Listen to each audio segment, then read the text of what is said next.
Welcome, everybody. Thank you so much for coming. This has been, when I look back, it's been a long 9 months. And the good news is we do believe that there's light at the end of the tunnel. And what I wanted to be able to say to all of you is first and foremost, thank you. Thank you for your ongoing support, your giving everything and anything that you can from an activation standpoint, for letting us guide you, and for never giving up. I believe that this is an industry of some of the most tenacious, tough human beings that I've ever met. We are all a part of this industry because it is our passion, and that we love what we do, and we have a really large family. One of the things that I want to talk a little bit about before I turn this over to Whit and Dwayne is that for those of you that watched the call, was it yesterday? Was it Tuesday? I think it was Tuesday. There was some concern and some feelings that we as the live events industry were not well represented. And we have to remember that we are an industry of invisibles. And so if we produce an event and the client doesn't stand on the stage and say, Sharon, you were awesome, it doesn't mean that we weren't awesome, and it doesn't mean that we don't matter, and it doesn't mean that we weren't heard.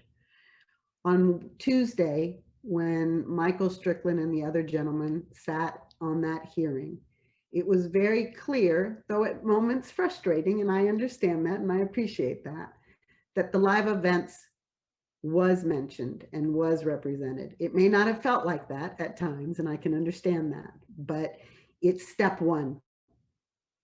We've spent 9 months lobbying on behalf of our industry in two ways. Number one, to get relief, but number two, to build awareness to who this industry is. And that's still an ongoing battle.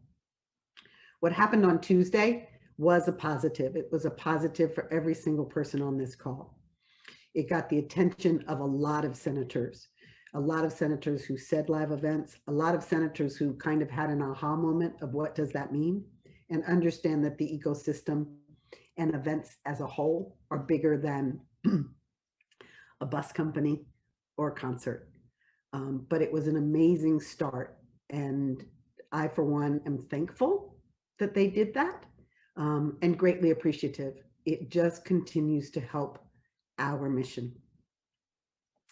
So for those who feel that we're still invisible, maybe a little, but nowhere near where we were 9 months ago. And that's because of what we've done. We have spent every day and every hour and every phone call and every letter and every conversation making sure that people know who we are. We're going to continue to do that. That's not going to stop. So we have to look past what we might have heard to what actually happened. And on Tuesday, some really good things happened.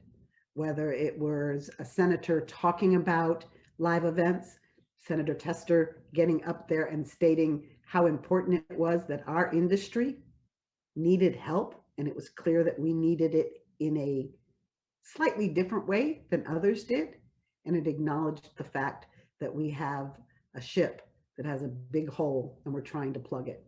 So what I ask of you is to look for the positive and try to look at certain things with a different lens. We have to look at it as a bigger lens, and we have to look at it as a legislative lens, which for so many, including myself until 9 months ago, was a really difficult lens to look through. They operate differently, they think differently, the rules are slightly different. The outcome will be in our best interest and benefit us immensely. And it has opened the door so that we are able to step through it the next time and continue. So for all of you who felt invisible, frustrated, slighted, any of the above, please know that you weren't. And please know that we will not ever let that happen. That's part of what WIT does every single day, and Bill does every single day, and the rest of us do. So I say that to tell you all not to give up, We are making strides, and we're making huge strides. Sometimes they're just still behind the scenes. So for all of us that are back of the house, we're still back of the house. It doesn't mean that the show is going to fail. The show's going on.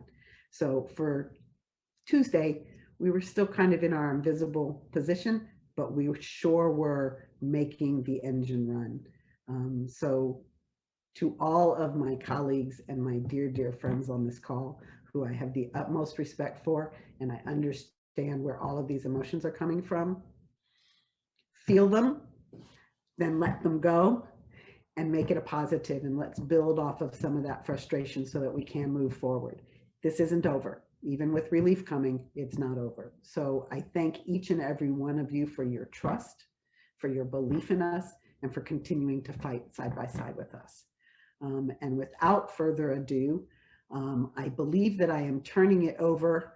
Am I turning it to Sharon, Dwayne, or Whit? Well, Nancy, do we just want to let everybody know if you have any questions to please use the Q&A. We're not going to be monitoring the chat room for questions. So any questions that you might have that come up, please only use the Q&A. And as Dwayne? This is being recorded, so for anybody of your colleagues that may have missed this call, we will be able to share this, and ultimately we'll put it up on the website. So now, with further ado, I'm going to turn it over to Dwayne. Good afternoon, everybody. I'll pile on one quick thing from Nancy's words, and thank you for that, Nancy. We all in the Government Affairs Committee are feeling pretty much the same way. We're fairly ebullient about the whole thing. But I also understand how hard it is to be in a very certain sector of this industry, and you serve many different vertical parts. My company does just about everything you want us to do, from a bar mitzvah to a massive corporate conference and everywhere in between. So I get it, and I can say one thing that I heard Senator Booker say in an interview once, and it really resonated with me. It's turn your fear into fight and your worry into work. And that's really stuck with me through this whole process, and it's what gets me through to keep doing this work. And I can tell you unequivocally, it has changed so much. The parlance around our industry from our elected officials is completely changing. Just since that hearing, we're seeing tweets calling us out from senators. We're seeing the bill get pushed forward rather rapidly now. So I want to talk a little bit about that. Why was this a win exactly?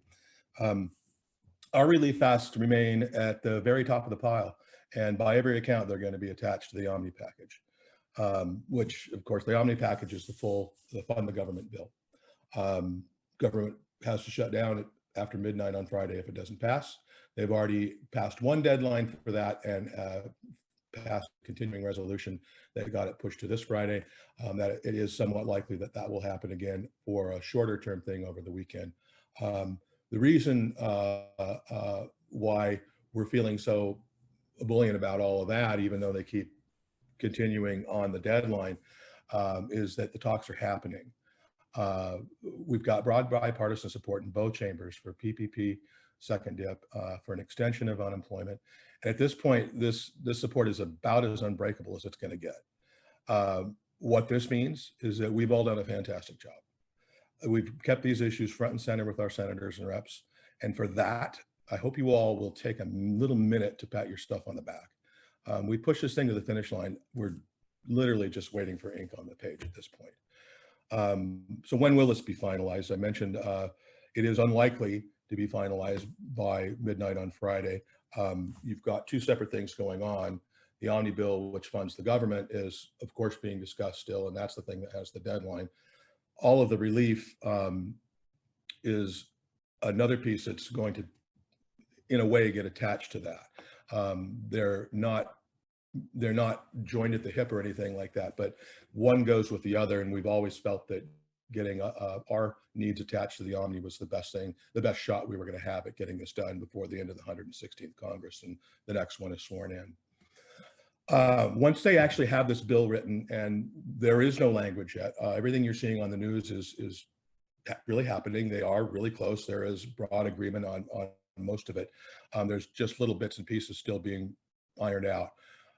But once they have it written, there's a couple of procedural timing issues that are pretty much going to assure that it won't happen by the end of Friday. If for no other reason, they have to have time to read the thing, unless they have a unanimous vote that says, we don't need to read it, let's just vote on it, which is not that likely.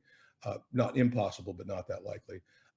Failing that, we're going to need to wait over the weekend while the rest of it gets hammered out. The timing issues that are on our side, and there are a couple, are, well, that we have to fund the government, and there's a deadline, and they're not going to push that much farther. The second thing is they want to go home for Christmas, bottom line. So those are two things that are, believe it or not, on our side. And I think our strategy at laying off and making our attack go around the timing of the Omnibill discussions has worked. I think that was great advice from subject matter, and I think we're about to see the fruits from that. Remember, the deal that's getting done right now is a thing that we call relief, and I want to warn you that it will probably be underwhelming when you see the numbers, when you see the number of people trying to get theirs. And I can tell you that it's not going to tide us over until next summer. It's a Band-Aid. Tuesday's hearing was not really about relief in the form of PPP, because this has already been widely agreed to, and it's all but a done deal.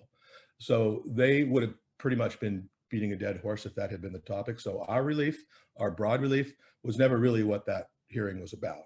The interested parties in that hearing, they more wanted to push SOS, Save Our Stages, over the line and get it into the spending bill as well. So on the topic of SOS, and I know this is a often contentious topic, I want to clarify that SOS does not steal from those of us who won't qualify for it.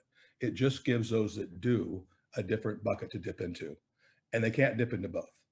For the rest of us, our immediate relief is going to come from a much larger bucket. Well, a couple of them: PPP, EIDL, and for us, for owners and workers, even still trying to get unemployment is going to be an issue, and that is going to get extended. And remember, SOS will still provide relief for roughly 8% of our industry, and that is a net positive because it's a longer-term bailout. If it passes this month, it's one less thing that we lobby towards in 2021, because everybody knows longer term is going to be an issue. So after relief passes, and again, hopefully it's in the next several days, we move on to an even larger effort, which will be recovery. That is going to hopefully contain the measures that we'll all need to keep us whole after the Band-Aid ready runs out. During Tuesday's hearing, a ton was said about the Restart Act, which could very well be something that's a key component in our upcoming efforts to shape whatever the recovery bill can look like. So we were extremely delighted to see the thing not just cover SOS, but also covered Restart, something that we have hung our hat on for a long time. We've lately backed off on it because we realized it wasn't going to pass in this relief bill, in this relief stage, and we need to start thinking of it as a piece that we go for in recovery. So the fact that it's already on the lips and being said in subcommittee hearings is a great thing. It continues to get support from a broad bipartisan base in both chambers. So this is a real plus about that I took away and the rest of us took away about that hearing. What did we do in the hearing? I've heard this question a bit. I've even seen some comments on Facebook that we were the ones that planned it and called it, and we weren't. This was not our hearing. We did find out about it in time to call a meeting with Michael Strickland, who, like myself, is the owner of a lighting production company in Tennessee. He was the last witness to be introduced at the beginning of the hearing, in case you were watching. And during the meeting, all of our efforts were to make sure that he was fighting for the whole industry. So we were able to talk to him and make sure we were all singing from the same hymnal. We knew that he was our one best shot at broadening the conversation during the hearing. And I think he did a great job. And by the way, everything we heard from him when we met with him the day before the hearing was right in line with Live Events Coalition's goals and with our view. And you'll notice that he was the only one of the witnesses that said SOS only covers a few of us. And he went off in some detail about landing on Omaha Beach and then having to climb the hill to Paris because that's where the real win is. So very proud of that. And I think that went well for us. The last thing on this hearing, and I'll get this wrapped up for you. Last Friday, we did successfully submit an official letter of testimony for the hearing record. So we weren't unheard. Senator Moran did make mention of the letter along with the many others in his opening remarks. So we know that it's being seen and being read. And then the day of the meeting, we followed up afterwards with a less formal note that went directly to all the senators on the Commerce Committee. So after I'm done chatting here, I'll put links to both of those in the chat so that you can check them out if you want to see the content of the official letter of record that we sent and also of the thank you that we sent afterwards. It's important to understand in the world of political activism and lobbying, the wins, they come without as many flashing lights and sound effects as we're all used to. The hearing was one of those wins. We're slowly and sometimes maddeningly slowly educating Congress as to the breadth of our industry, how much we are all hurting, how long we will remain shut down, what we need to get through it. And yes, during the hearing, a certain sector of our industry got called out a lot, but they need to be. It allows us to walk in that door that's now open, make the clarifications as needed, tell our side of the story or the rest of the story if you prefer, and make our own asks that are broader and will cover all of us. We can only do this when the door is open. So the fact that the hearing happened at all means that the door is finally open. We're going to use the remainder of the year, pretty much after this meeting on, to get organized and prepare for the next big push in January. So what do you do in your own states? For right now, don't activate. The deal is, for all intents and purposes, you can call it done. Obviously, nothing's done till it's done, but we're as close as we've ever been, and all indications on both sides of the aisle and in both chambers are saying this is moving forward. We're just putting the ribbons and bows on it. So there's really not much else we can do to push it across the finish line at this point. In fact, we may be a squeaky wheel that doesn't need to be squeaking, and we don't want to lose that relationship that we've all built up with our own members of Congress. So let's pull back for now. If you want to send a thank you to your own members of Congress when the bill passes, do that. But other than that, let's leave them alone for the minute. However, do use this time between now and the end of the year to put your creative ideas on the table for what we need out of the recovery conversation. That part that starts in, I don't know, February, when whatever we can pull out of this relief package begins to dry up and we're right back where we are now. So what does the rest of the recovery look like? Let's get creative. We have the advantage of a little bit of downtime and hopefully a little bit of this Band-Aid money to rally our troops, plan our next moves. That's pretty much what I have. I'll drop those communication links into the chat. And thank you, everybody, for all your individual efforts, writing letters, taking surveys, signing petitions, making phone calls, tweeting and posting, creating activations, and even coming to these meetings. You're all to be congratulated for not laying down and seeing your business and industry disappear. Well done. And with that, I'll turn it back over to Nancy and Sharon. So, go ahead, Nancy. What I want to do right now, and thank you for the questions that are coming in, I'm going to turn it over to Whit. Whit's going to provide us with some insight out of anything that maybe Dwayne didn't cover. Please continue to ask questions.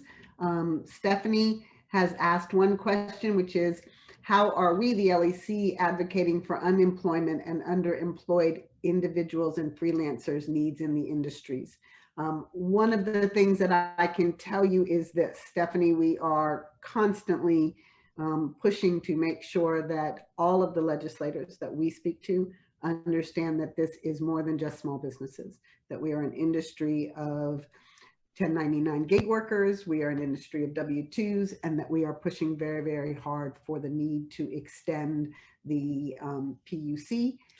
I don't have an answer on the retroactivity of that, but I'm going to take that question and note it and make sure that we can do some digging to find out where discussion is on any retroactivity.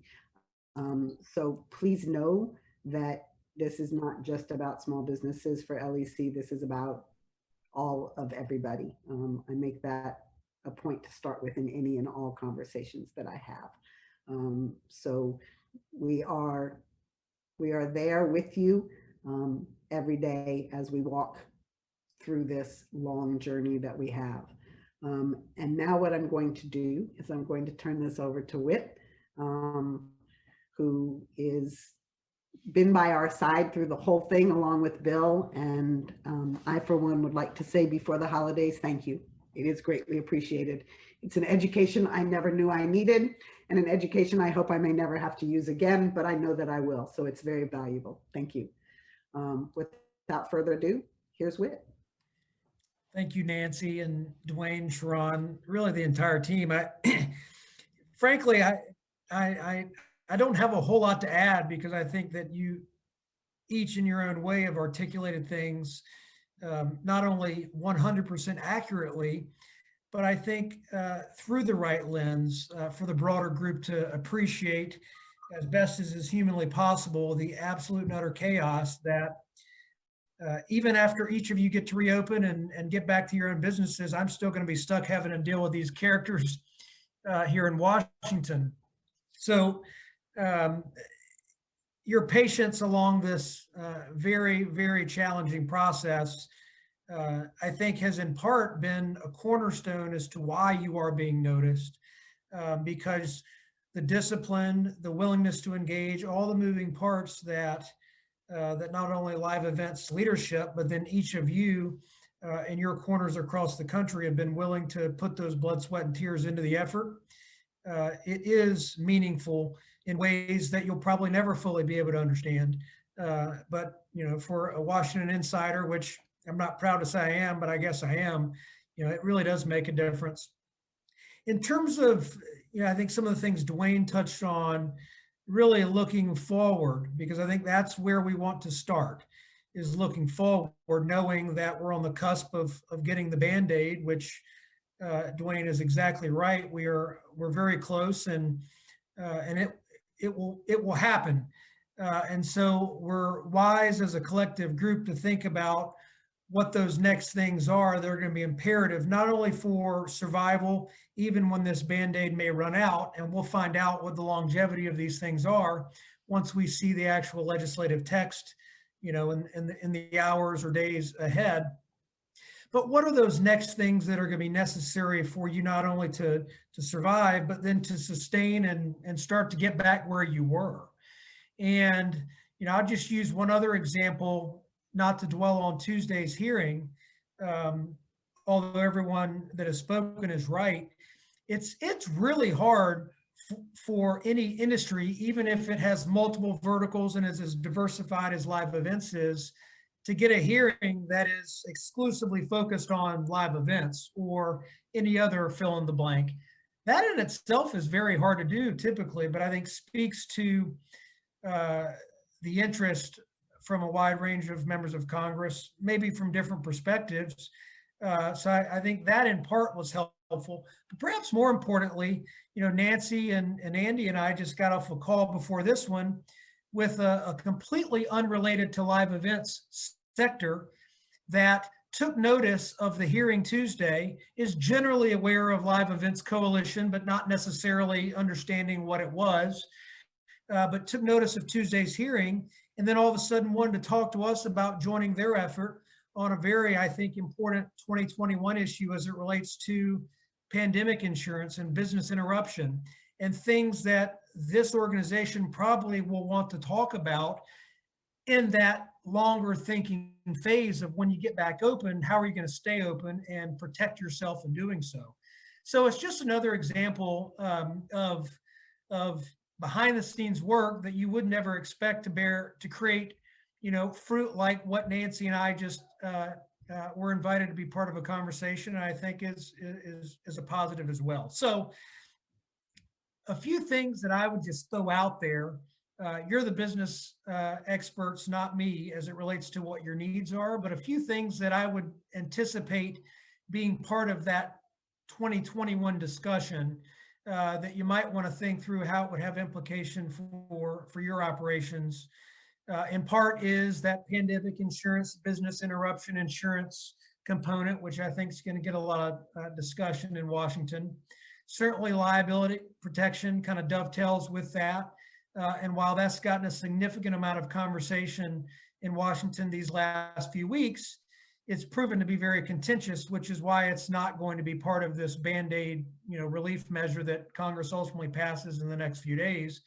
But it's certainly not going away, and nor are the lawmaking decision makers really going away who have been on polar ends of that spectrum to date. So that's another one that I think we should think through how to position ourselves on amidst the political dynamics. There are other things that have kind of fallen to the chopping floor under the current relief conversation because they weren't ripe for relief, but may become more ripe for recovery. And whether it's a range of tax-based incentives that I see a question, actually I am monitoring the chat, believe it or not, Sharon. I saw somebody mention, how do we get folks to have confidence to want to travel again and show up to live events and so forth? And I think there will be some tax incentive legislative proposals that don't make it this go around because the vehicle couldn't carry additional costs with it, but will be, whether it be for travel as it relates to trade show and conventions, or other incentives that provide consumer and business confidence to then turn those economic gears that that then fuel the economic needs of suppliers and small business and freelancers that you employ. Things like that will very much be prominent. And then the last piece I'll flag, and Dwayne and I have talked about this, and I've talked about it on your behalf and other clients' behalf, frankly, is Congress really overwhelmingly does not like to pick winners and losers if they don't have to. Now, I understand that whether it's Save Our Stages or restaurants or airlines that have been part of the current narrative makes it seem that they are picking winners and losers, but by and large, they really don't want to have to. And so given the reality, unfortunate reality, that the revenue loss is so significant for your operations, no matter how big or small they may be, we want to talk about, I think, ways to provide new liquidity pools next year for you to take advantage of, maybe based on revenue loss qualifications, as opposed to industry this should get it, industry that should not get it. I think it might be in our interest to go about it that way, because it may give lawmakers peace of mind to still create liquidity pools that don't exist today. And the number of eligible entities might just be small enough if you set a certain threshold that's reasonable, but also that captures your interests. So that's something I want to unpack more over the coming weeks, both with my colleagues and certainly with Live Events Coalition leadership as well. So that's kind of just some food to put on the initial table, Dwayne, for the group maybe to think about, and and then add to that as well. So I'll stop there. But again, a lot of credit goes to each and every one of you. And Nancy, I really agree wholeheartedly with the way you articulated kind of the behind the scenes nature of the Live Events Coalition members. And it's just natural that that you would take that, because that's what you do in your day to day, and apply that to your advocacy strategy. And I think you've done that very well. And I hope that those of you I can't see here on the call can have confidence in knowing that that game plan has worked. And in a few days, we'll see that in actual tangible form, which will allow us the opportunity to move on to the next battle, which is certainly going to be a battle. And so the legwork that's been done, the infrastructure that's been created, I think will be that much more important to build upon going into next year. So I'll yield back, Nancy and Dwayne. Whit, thank you. I think that to piggyback on the reopening question, because I think it's a big one and it's the one that we're all looking forward to, we are going to, as an industry, I laugh, on the previous call, they asked, most of you are probably not old enough to understand this, but back in the Depression, the government basically employed people that weren't that skills, even though they weren't government skills, could be used. And they joked and they said, could the government figure out where the live events industry could go? And then, until we can all go back to work, they could pay us. And my response was, yeah, we talked about the fact that they should allow us to distribute the vaccine because we would do it with entertainment, canapes, and cocktails. And, don't give up on yourself and don't give up on us. But as we reopen, one of the things that's going to be critical is, as an industry, we're going to have to be proactive about why we, as in the pros, are going to be safe. What are we doing? So in any proposal that you do, in anything anybody asks about your organization, what is your statement about reopening? How are you, as an event professional, going to make sure that not only the guests are safe, but that your team is safe? So my hope is, in the next couple of days, we'll be able to send out our health and safety kind of updates, which, if Jody is on this call, I don't know if she is. Is she? First of all, Jody, I hope you're healing. Jody had a little surgery the other day, so I'm not sure if she can see us or not. I asked Jody to give us a list of 20, and any of you who know Jody gave me 7 pages under 7 headings that probably each have 25 to 30 to-dos. Not everybody on this call is going to need to do all those things, but when you ask, how are we going to get the confidence back? We're going to get the confidence back by showing them that we know what we're doing. By, if not at a live event, by our communications, by the fact that the Live Events Coalition is going to not only send this document to you, but we're going to share this document. We're going to announce that we created this document. We're going to show them that, as professionals, we are ready when we are allowed. Look, I don't think that I would want to have a live event. I love my California girls, but I am not sure that I would want to have a live event in the state of California right now. They're in big trouble. So, we will get there. I know we will get there, but we have to remember that we're going to take some charge of this and make sure that what we present to our clients and to the consumer at large is that we are going to do everything we can to make sure you, client, you, guest, you, teammate, will be safe. But we're going to have to be very proactive with that. And I think it's really important that we do. It elevates our profession. It elevates who we are as individuals. And I think that it will build consumer confidence a little quicker, because we know that we have that issue. One person may decide to get on an airplane. That's their choice. We need anywhere from 100 to 50,000 people in one space to feel comfortable. And so that is, I think, part of what our jobs are. Nancy, can I add a point on that, if you don't? Absolutely. I and I actually wanted to mention that earlier.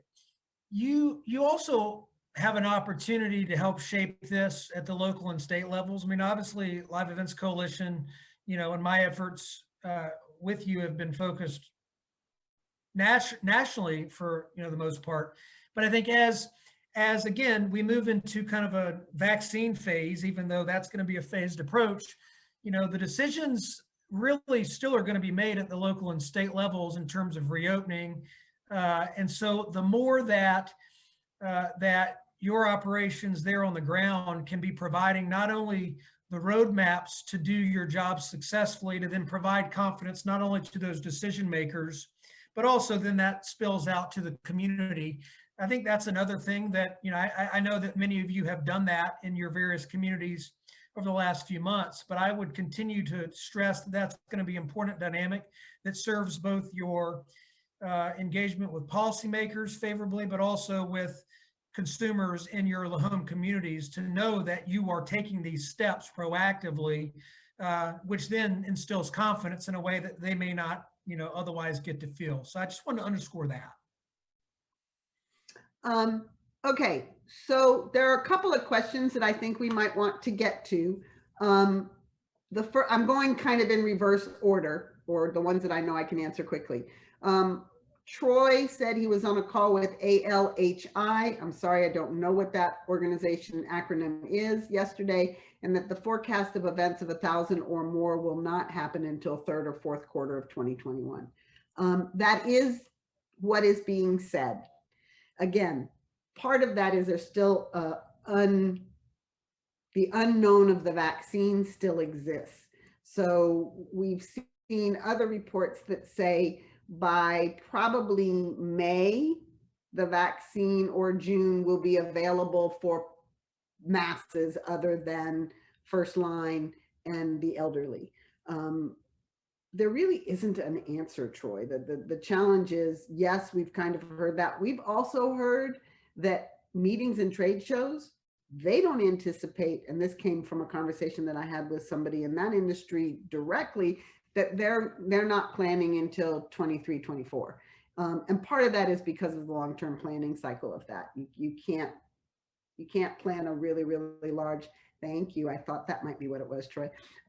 So the short answer is we don't really know. The long answer is with each round of vaccine, I think that we are getting closer and that timeline might shrink. It could be that you can have 1,000 people outside. We just really don't know. And the truth is, I don't think anybody knows. I really don't. I just don't think where and when we're going to get there. So I wish I had a better answer, but I don't. Stephen Tansman asked, do we have some insight in what the Band-Aid relief will be? And I'm going to let Dwayne answer that because you don't want me to. No. I meant those who are watching us don't want me to. So Dwayne, can you take that question? Yes. Let me close this window. I was just typing it. So it's looking like obviously the second draw PPP is in there. There's no word on a second draw into a second idle loan, but I know that 7A is in there. There is an extension of unemployment, both the rule that requires states to add to your eligibility past the point at which you would have normally been eligible, and that is, I believe, called PEUC. PUA will be in there. That's the rule that asks states to consider contractors employees, and FPUC, that's the kicker, the weekly kicker. It would be in at 300 per week. It's being argued as to whether that's going to be for another 13 weeks or 20 weeks. It's kind of somewhere in between there. And $600 per person in a stimulus check managed to squeak its way in. What isn't in there is help for states, and what isn't in there is the liability protection issue. Those have been pulled out and would theoretically be dealt somewhere else. And what you might have more. Well, I mean, that's all accurate, with the exception of dollars here, dollars there are still under negotiation. So like the $600 stimulus check may not end up being $600. It could be $700, but some of that is based on what's reporting. You have to keep in mind, there is no text. So until we see the text, it's not final. But those are the things that in broad strokes will be part of it. The only thing I would add that may be relevant, and is still very much a negotiation, is whether there's a tax title and what that looks like. And so, without using DC talk for you, because they inserted the stimulus checks into the narrative that really a week ago wasn't part of the narrative, that means it costs a lot of money, like 170 or so billion dollars that all of a sudden means they don't have $170 billion to spend elsewhere on tax incentives, et cetera. But they're still trying to hammer out whether something narrow on tax can be part of this. And for example, a couple of things that might be in that, again, I can't tell you with certainty yet, but we're hearing positives, is the employee retention tax credit, which may be of value to some of you, the work opportunity tax credit, two of which were part of subsequent packages, both CARES and then the partisan bills that have been unveiled in the past. And then also perhaps even how to provide incentives for covering costs on PPE, which also may be of value to you guys. So anyway, there are a few other things like that that have general support. It's just how is the math going to work and whether they get in or not. So anyway, for whatever that's worth, we'll find out soon. You know, one thing I'm trying to tell everybody I speak to is make sure your books are in order and you're ready to jump whenever any kind of government stimulus plan or whatever is going to come out, so that you're ready to present your financials as quickly as possible. And also reach out to your bankers that if you got the PPP, talk to them and say, if there's another round, please put me on, make sure I'm on your notepad or whatever to give me a call. I want to apply again. And if you were not happy with your bank, if your bank you feel like they gave money to bigger entities first or whatever it is, find that local bank, find that bank, that talk to people and say, who worked with you, who helped you get the PPP. This is the time to do it. Make sure you're in a good position with your books and with your bank to be in line for anything that rolls out coming out soon. I would also point out that we've read in several places, and again, I want to echo what Whit said. We don't have any text yet. What we have is little bullet point lists, and most of those show up in the media. So our information is not much better than whatever you've got. So, but we have read in a few different briefs about this that there's a possibility or even a probability that small businesses 10 employees or less will have their own set aside in PPP. Remembering the raid that happened back in April. So I know there's little concessions like that that are somewhat or very likely to make it in as well. So that's really encouraging. I can tell you that I reached out to my banker because I'm not going to be the cobbler's son who has no shoes. And what she responded to me was they're trying to keep their finger on the pulse of the next stimulus round. They don't have any idea what the new PPP will look like or what the requirements will be, but they're going to keep me up to date. So those are the kinds of dialogues that you want to have. Leslie Scotto says that TD Bank has been amazing. So don't feel that you have to stick with your bank. You have to advocate on your own behalf. Couple of more questions. That's interesting. I'm hoping that I am pronouncing this correctly. Migdalia, if I have not, forgive me. The question is, will the new PPP allow companies who hire independent contractors and freelancers claim them this time around? The first round of PPP did not allow that because the contractors were not official employees. I don't think there's an answer to that unless anybody has seen different. I don't think that they have actually dug down that deep yet, or maybe they have, they're just not sharing that publicly. Whit, have you heard anything different? Yeah, I can't tell you until, again, we see the text. I mean, my general thought is the basis for anything that's going to be in the package is going to be mirroring, at least at a foundational level, off of what the CARES Act allowed for. I mean, it gets a little tricky with freelancers and contractors and so forth, but I can assure you that lawmakers have heard loud and clear, not only from us, but from a lot of others impacted. That was kind of a segment of the worker that lost out, to your point. It's been a topic of discussion. I can't tell you whether it's going to change in this next wave or not. So, we'll keep our eye on that. Again, we don't really know. It hasn't been shared with us yet. But the minute that we find out, you guys are going to be the first to know, of course.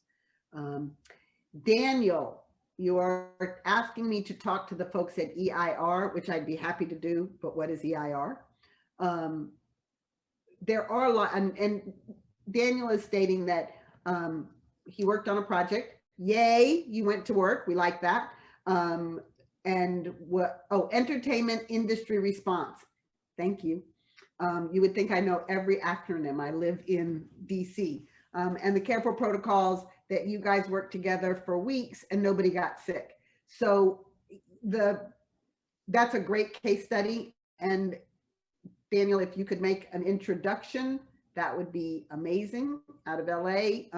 But if you can make an introduction of us to them, I would be delighted to have Jody have a conversation with them. Do you like how I spun that onto Jody? But you know, it's all different, and there's lots of other things that are coming out. There's technology that people are putting in place so that events can be safe. There's the on-site testing. There's the temperature tech and the pulse tech. I mean, there's so much coming out that we just don't really know what it is. I will be honest, it's going to add another issue to this entire conversation, and that's called cost. So when your client says, how much is this going to cost? You say, well, my services and my fee are this, and my PPE requirement so that you're safe costs this, and you have to cover that, because it can't be something that the small business or contractor need to have. And we do need to be careful. There is discussion out there. I've heard it. It's not on the Hill, but in other places that independent contractors will be required to carry all sorts of stuff. So we're not out of the woods yet, guys. And I guess I wish that I had an answer to every single question. And I know that I don't, but I do know that we could not be any closer to where those answers are coming from, to make sure that we get them very, very quickly. Jessica is asking, is there a way to share successful events on a state level? The short answer to that, unfortunately, Jessica, your state is broken. I think a whole lot of other states are going to be broke here soon too. So the short answer is we're working on creating that kind of place that successful events can be landed on. I can tell you this, that Meetings Means Business has actually created a portal for that. I will see if I can find it. And they want to do that so that we can begin to share resources. And I'm going to see if I can find that particular bit of information. Yes, it's called Meet Safe. And let's see, it's meetsafe.travel. And this is the stories that they're sharing there on meeting experiences. So most of these are going to be meeting related, not event related, or live event related. So I'm going to put that link in the chat.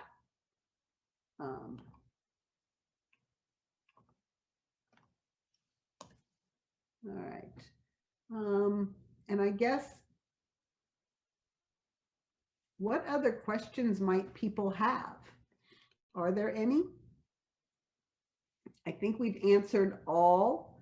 Leslie says that there was, Daniel, nobody's low on the totem pole. I will make sure that I will figure out how to get them at EIR without you doing an intro, but know that none of us are low on the totem pole. I say this on a daily basis. Our industry is a 1,000-piece jigsaw puzzle. If one piece is missing, it doesn't matter where that piece is, we are not complete. And it is unique. That is the other thing that we, in terms of PPP, that we've been making noise about, which is PPP can't be about bringing our employees back right now. We have no work for them. So while it would be wonderful to bring employees back, if we don't have work, we're going to have to let them go again. So there's discussions about how that PPP can be spent, what it is in terms of the repayment and things of that nature. I think, I hate to just close this out, but I think we've covered a lot. In closing, this is what I want to say to each of you. It's going to be hard. It's going to be a very different holiday season. I ask each of you to give yourself permission to take time and to breathe, to go for a walk, to try really hard. And I know this is a big ask, to not focus on what we don't have right now and focus on what we do have. It's really hard. I get it. If you don't know where you're going to get the money to pay your bills, that's a difficult thing to do. But the stress that we're putting all of ourselves under is not good for all of us. And so take a deep breath. If you're not in a position that you can afford your Christmas dinner, reach out to somebody. We are all here to support you. And we want to. And if it means that we have to, if we're in the Northeast, we have to sit outside in every single coat we have and have a distance to meal, so be it. Life is different. But we have to give ourselves a moment to exhale and a moment to just regroup so that when January comes, we are ready to move forward. There was one question I just remembered, which was about COBRA. There was a question. Let's see if I can find it. Nancy, I answered that one. Thank you. I don't have to answer it. Great. But I know that the thing that I'm the most thankful for in the year of 2020. Yep, here she goes. She's going to get emotion and tears are going to fly. Sorry. It's each of you. It's knowing how frigging strong this industry is to understand and embrace the willingness of each and every one to just get in there and fight. It's what we do at our jobs, and we have transferred that to the fight for our lives. And it is remarkable, and it is humbling, and I could not be any prouder to be a part of this industry. I didn't know, I knew how wonderful it was. I don't think I knew how truly, truly wonderful it was. So thank you to each of you. I send you wishes for the best of holidays. If it is Hanukkah, in our house we do both, but if it's Hanukkah, light your last candle tonight and make a wish that says that the relief package will come, and it will come very soon. If it's Christmas, make sure you stare at those twinkle lights, and if there's a child somewhere around, try and look at life through their eyes. It will change your perspective. Try to laugh. If you need to cry, cry. Doesn't matter. But know that you are surrounded in strength, in kindness, in support, and in love. And I thank each and every one of you. Thank you.